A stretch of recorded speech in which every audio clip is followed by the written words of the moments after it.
Chapter 18. I found the lab door closed. I turned the knob, pulled the door open, and crept inside. The equipment churned and bubbled. On the long lab table, I saw two glass beakers half filled with purple liquid. A clear liquid dripped from a glass tube into a gallon-sized bottle. Uncle Jekyll and Mariana were still at the dinner table. We'd had a quiet, almost silent, dinner. Mariana kept casting angry glances at her father. Uncle Jekyll pretended to ignore them. "Are you going out tonight?" he asked her. An odd question. I'd never seen Mariana leave the house. "I don't know what I'm doing," she mumbled into her tuna casserole. I asked to be excused, saying I didn't want any dessert. I knew I had very little time to hide. My uncle always headed straight for his lap after dinner. My eyes searched the long, cluttered room. Where can I hide? Where can I hide safely but still be able to spy Uncle Jekyll? A row of dark metal supply closets from across the lab table caught my eye. They looked like the hall lockers at my old school. I darted over to them and began pulling open the doors one at a time. The narrow closets were all jammed with equipment. No room for me. I heard Uncle Jekyll's voice out in the hall. He was arguing again with Mariana. I searched desperately for a hiding place. I'm going to be caught, I realized. He'll ask me what I'm doing in here, and I won't have an answer. My heart thudding in my chest, I pulled open the last closet door. Yes, only a few towels on the bottom. I took a deep breath and squeezed inside. I pulled the metal door nearly closed, just as Uncle Jekyll stepped into the lab. Peering through the narrow opening, I held my breath. Did he see me swing the door shut? Could he hear my heart pounding like a bass drum? He moved to the table and inspected the beakers with the purple liquid. He didn't see me, I realized.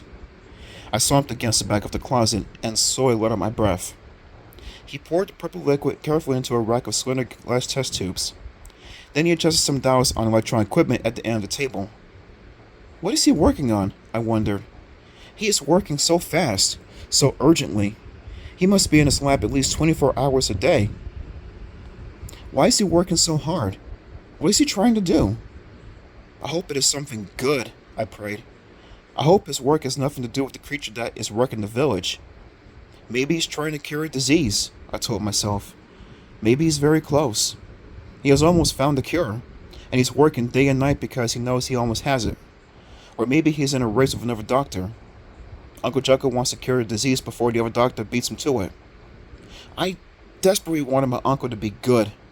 I didn't want him to be a mad scientist, an evil villain, a creature. Please, I prayed, please don't drink your formula and turn into a growling beast. Please, let the people in the town be wrong about you. I watched as his hands moved furiously over the table, pouring clear liquids into purple liquids, turning knobs and dials, mixing chemicals from one test tube to another. Holding glass beakers over a flame until the liquid inside bubbled and steamed. Electricity sizzled over the table.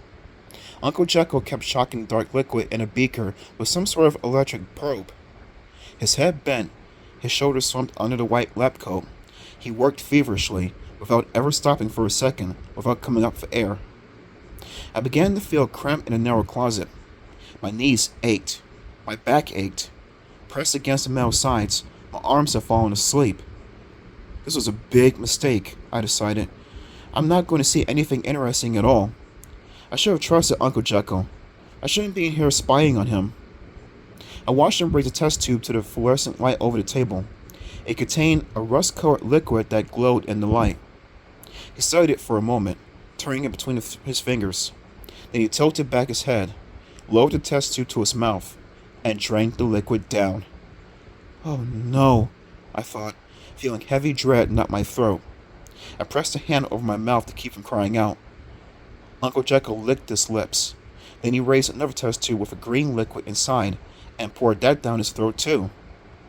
He swallowed noisily and licked his lips. Then he braced himself. He flattened both hands on the tabletop and leaned forward, as if waiting for the liquids to do something to him. I stared through the narrow opening. I couldn't breathe. I couldn't move. Leaning hard against the tabletop, Uncle Jekyll shut his eyes. His mouth twisted. His knees started to collapse. Grabbing the tabletop to keep himself standing, He opened his mouth in a shrill howl of pain. His eyes bulged and rolled in his head.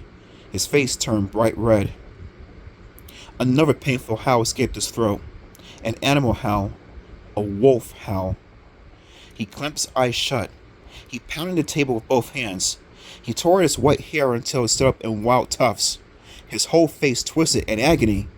And then, with an ugly groan from deep in his belly, he spun away from the table and staggered to the door. Staggered like an animal, moaning and growling, and vanished from the lab. My heart throbbed. My chest ached. I realized I was holding my breath the whole time.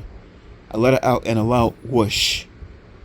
I pushed open the closet door with my shoulder, and half fell, half leaped out of the narrow closet.